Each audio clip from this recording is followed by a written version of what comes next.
Hi West Texas, I'm Bert Sempier, and welcome to our new VCast series, Chat with the Chief, with San Angelo Police Chief Travis Griffith. We'll explore what's happening within the walls of the SAPD, examine the challenges facing the residents of San Angelo, and of course, have a little bit of fun. So, without further ado, Police Chief Travis Griffith. Welcome, Chief. Thank you so much for having me. I'm excited for this. Excited to speak with you. So, you have been chief for a little over 2 months now, and we know it was a tight race. There were 3 candidates at first, down to 2. We had a runoff election. What was that whole process like, putting yourself out there, getting to know the voters? I think that's the interesting part, and also the stressful part is you have to really live your life out loud right there in front of everybody. Be real. I think that's the most important thing, and what makes you likable in a lot of degrees is that when you're just being you, right? So I think getting back to the core of that, being yourself, and leading from that same point too. So the last 2 months, just staying true to your core values, staying true to who you are, and that goes a long ways. Did that process maybe make you reflect and say, my core values are okay, people do like me, I seem to be a good man? What did you learn about yourself during that whole election process? I think it's really the test of an individual, right? Because you better know who you are, right, and rely on the fact of what you believe in. Because if not, that's going to shine through. So just knowing who you are, what you stand for, and staying true to that, I think it does nothing but strengthen you. You know, iron sharpens iron. Putting yourself around people that are willing to make you better, and always be striving to be a better person through the process. I think that's where you learn.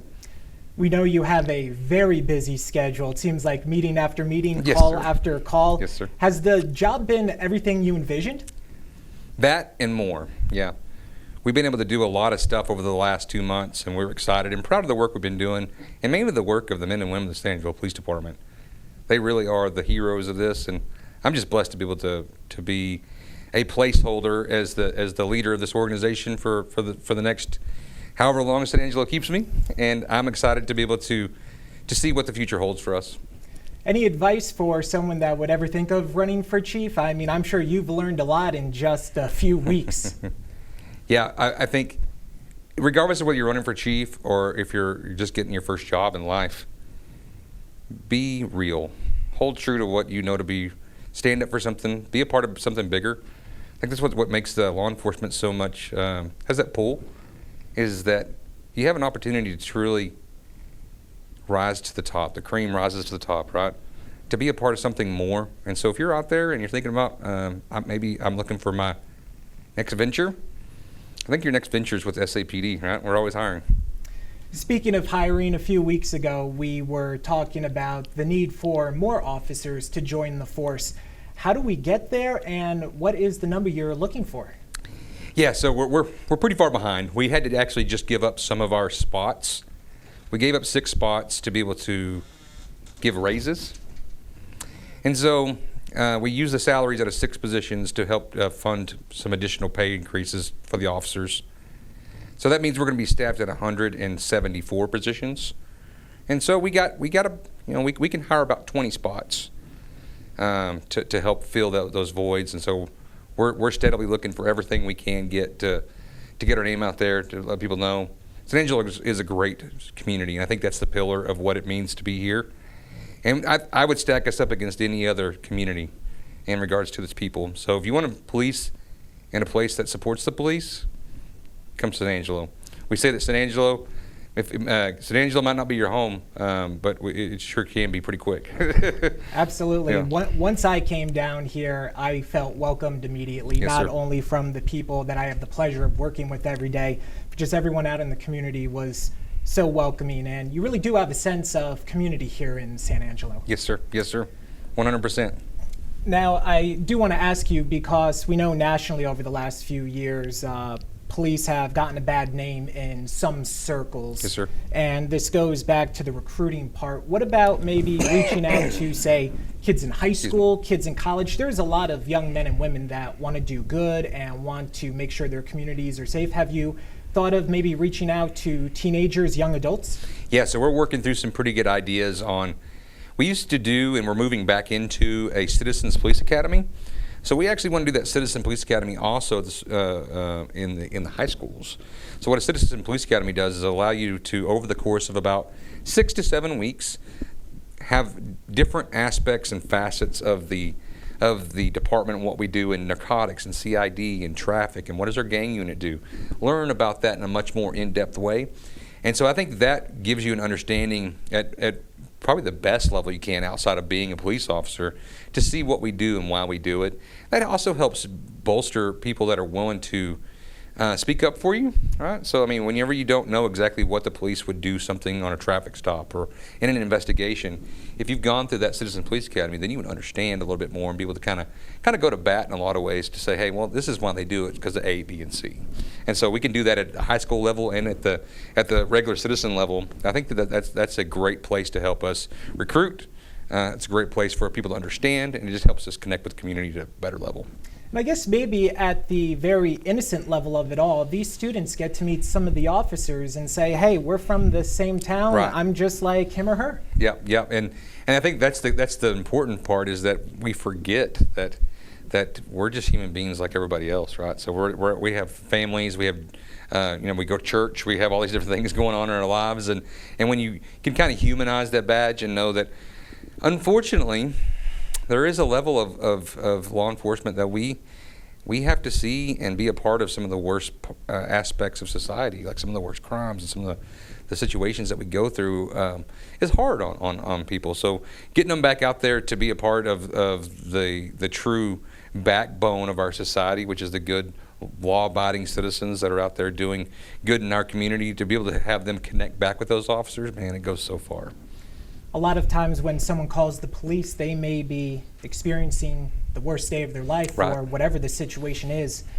Is it hard to maybe show empathy, or just knowing that you could be going into a situation where, like I said, someone's having the worst day they've ever had?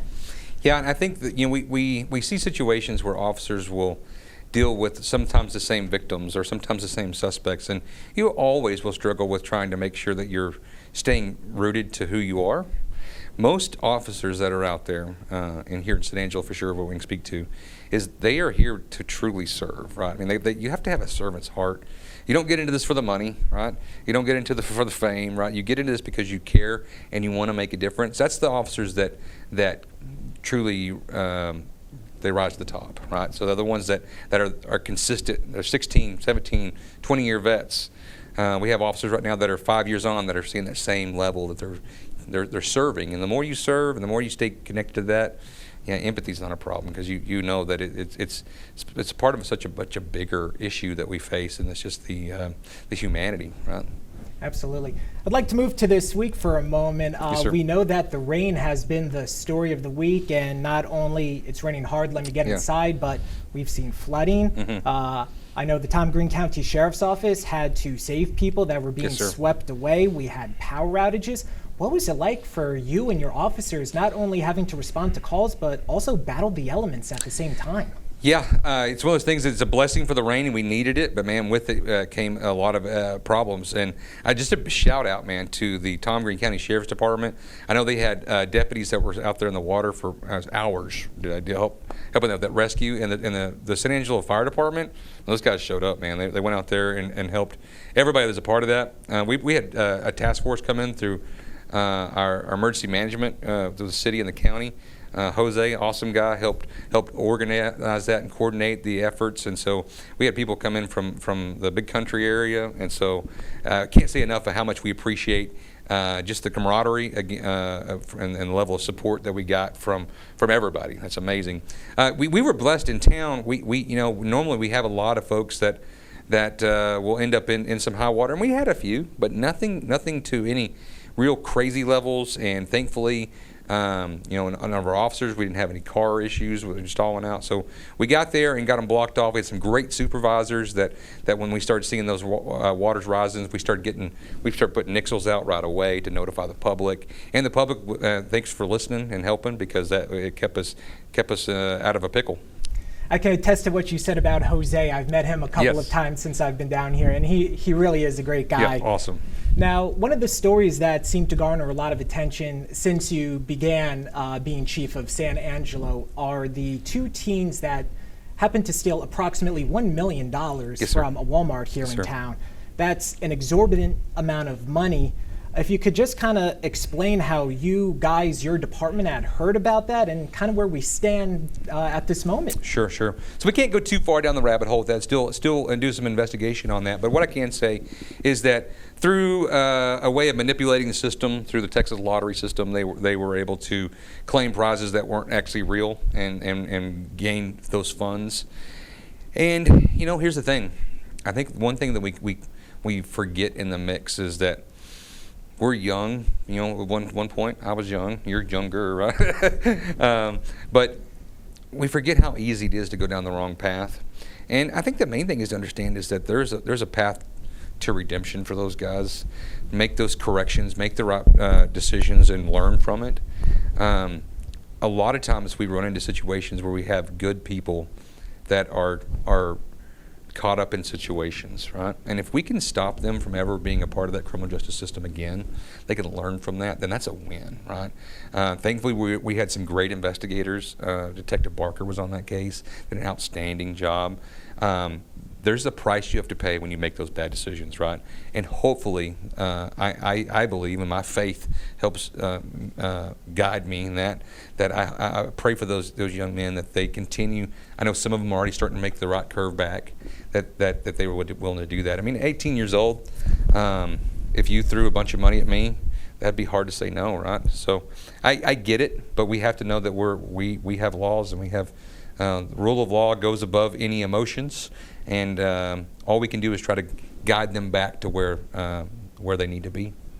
There's always a path back. That's what I believe. Yeah. Looking ahead to next week for a moment, another solemn anniversary here in the United States. The SAPD, the SAFD will be holding a memorial service to honor the victims of the September 11th, 2001 terrorist attacks. People that go to that service, what can they kind of expect? And personally, what do you remember about that day so many years ago? Yeah, so it's a time of reverence. It's a time of remembrance to be able to come back to remember those that have fallen. It's a day that it changed our whole course of our country. That we saw so many firemen, police officers, and paramedics all that day lost their lives. And by that time I was already in public safety. I was on a EMT. I was on a transfer, so we were transferring a patient from one facility to the next. And it was an early morning deal, and I was coming back. We were getting fuel at a gas station, and everybody was gathered around the TV when the second plane hit. And it was, people use the word surreal. It was, you didn't want to believe it, right? I mean, you just couldn't fathom what was going on. All the different citizens, there were so many different heroes that day that come to mind that didn't make it home that day. And I think that we realize, we're so fragile, right? At any given time, your time could be up. So how you live that life, what you do during that life, it matters so much. So don't waste a moment. Stand up for what it means to be American, right? Do the right thing in the face of adversity. And that's all in that moment there. It helped shape and mold me to see those people that were willing to give it all. I think helped guide me to where I'm at today. I remember I was in 5th grade when that happened, and we've learned about what had happened during recess. And the one thing I remember, and maybe it was like it here in Texas as well, I was in northern New Jersey, half hour from Manhattan, without traffic. Right. But it was the most beautiful day you could ever dream of. Yes, sir. Blue skies, just what a very terrible day on a beautiful day weather-wise. Now, coming out of that, President George W. Bush was obviously in the Oval Office. Yes, sir. As a Texan yourself, what was it like to see a fellow Texan trying to help lead our country past that? Yeah. The one thing that really has always stood out, and probably to many Americans, was whenever he got there at ground zero, right?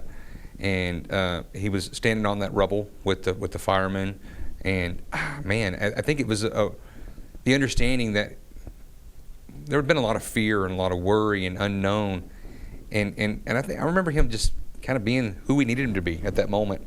I think God puts people in the right place at the right time, and for that situation, he was there, and I think it helped put us on the understanding, the ability to know that we could overcome this, that we did take a punch, and it was something that was hard, but we knew from that moment on, I think we knew we were going to be united and stand together. I know during that time, a little after the attacks, everyone talks about the president and his first pitch during the World Series game, but you're talking about him being at ground zero on site. I can picture him right now standing there with the blowhorn, saying his message that soon the whole world will hear us. Right. Yeah, so I'm a little younger. Yeah. But as you said, the president was the man we needed him to be at that moment in time, kind of rally everyone. Turning to a bit of a lighter note, yes, sir. If I may. Last week was a big week for the SAPD. You Yes, had sir. several officers find themselves in new leadership roles, some promoted to the rank of lieutenant, some sir. promoted to the rank of sergeant. As someone who has been in their shoes before, what is that day like, not only for the officers, but also for their families? Oh man, it's a time of celebration that that's a tough road to get to. I mean, like you go through so much. You have to take a crazy exam, and then you have to be able to go through an assessment center. It's months and months and months of just grueling process to get there, and you have to show that you can handle it, right? And so once you finally get through that, man, you feel like you've climbed that mountain, right? You just got a 14er and you're at the top of it, and you finally can breathe for the first time, and some of that stress melts off. It's immediately piled onto you whenever you realize all that responsibility that comes with it. But at that moment, you're just happy to be able to celebrate with your friends and your coworkers and family, to know that you've made that next step in that process, and to truly celebrate that. Now, before we let you run out of here, as mentioned at the top, you've been chief for a little over 2 months now. Yes, sir. What do you say we help the residents of San Angelo get to know Travis Griffith a Sure. little bit better? Sure. All right, so we know that the football season is here. Teams in West Texas have hit the field, whether professionally, high school, or college. Your favorite sports team, sir? Man, Texas Rangers have always been something that I remember going to the games. I love Nolan Ryan back in the day. The 90s Cowboys, right? I'm not a huge football fan these days, but the 90s Cowboys, Troy Aikman, Michael Irvin, Emmitt Smith, those was an incredible time growing up. Yeah, it was an incredible time.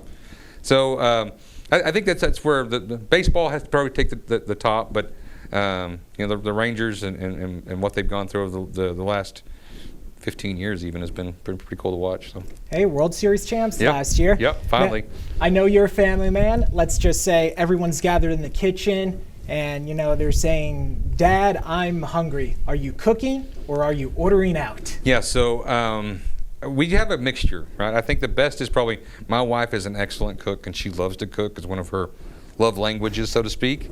I'm not ashamed to say that she's a better barbecuer than me. I used to be able to make a better steak, but we got her one of those pellet grills, and man, she has taken off. She is an excellent cook, and just incredible skills there. So sometimes we'll sit down with a family meal with maybe some grilled chicken. My wife makes some incredible casseroles and stuff like that. So.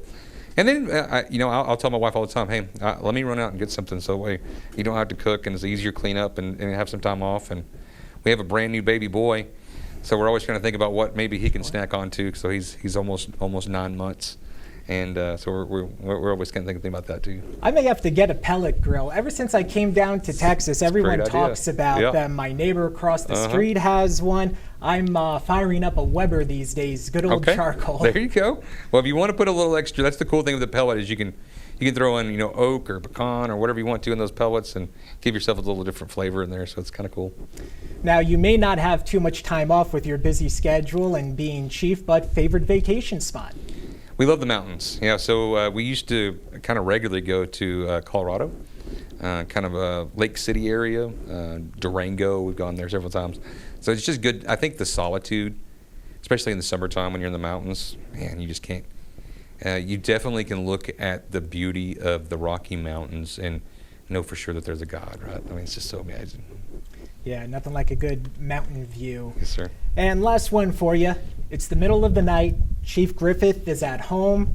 He wants to snack on something. Chief, what is your go-to middle of the night snack? Oh, man. I do like a good vanilla wafer. You know, I'm kind of a simple guy, but I mean, give me a little bit of vanilla wafers and milk. Can't go wrong with that. Good to know. I am a popcorn man myself. I go to the store and I get the big box of movie theater popcorn. And, it's gone like that. Yeah. Unfortunately. Yeah, I like the kettle corn too. You ever had that? Maybe a little sweet for me. Yeah. I guess I'm a traditional butter and salt guy. Okay. I got to tell you, my fiance, she just got this container. It looks like a milk container, but I guess it's the salt and all that stuff that's terrible for you that you put on the kernels when you make the popcorn on the stove. So I've got to try that. Oh, that sounds good, man. Hey, maybe I'll bring some in. There you go. Next time. Yes, absolutely. Chief, thank you so much for being here. Thanks for having me.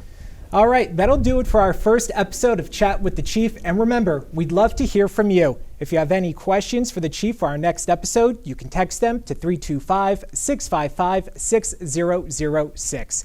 Thanks for joining us, and we'll see you next time.